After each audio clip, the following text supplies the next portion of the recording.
Si je suis attaché émotionnellement à une personne, cela ne signifie pas nécessairement que c'est de l'amour. Cela peut être un besoin émotionnel à combler en moi. Pour me détacher émotionnellement de quelqu'un, je dois être honnête avec moi-même et comprendre ce qui me manque. Je dois trouver comment combler ce manque moi-même, plutôt que de chercher que l'autre le fasse pour moi.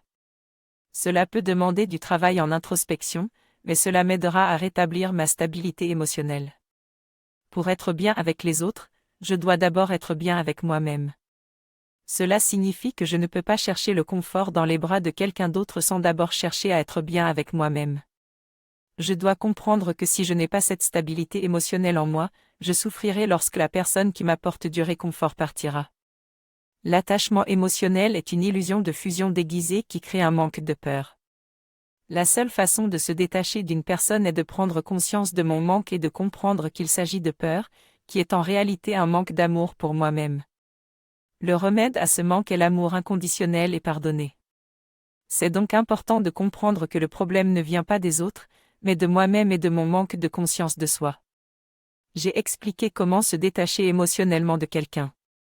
Pour arrêter de souffrir, il est important de s'aimer soi-même et de guérir de ses blessures. La guérison ne se limite pas seulement à la dépendance affective et au trauma conscient de notre enfance, c'est aussi une question de perception, de mécanismes de pensée et de comportement.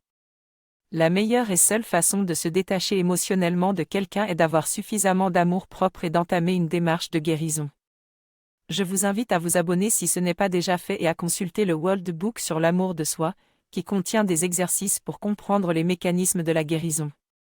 Vous pouvez également télécharger gratuitement le guide du PN. Prenez soin de vous et à bientôt pour la prochaine vidéo chat.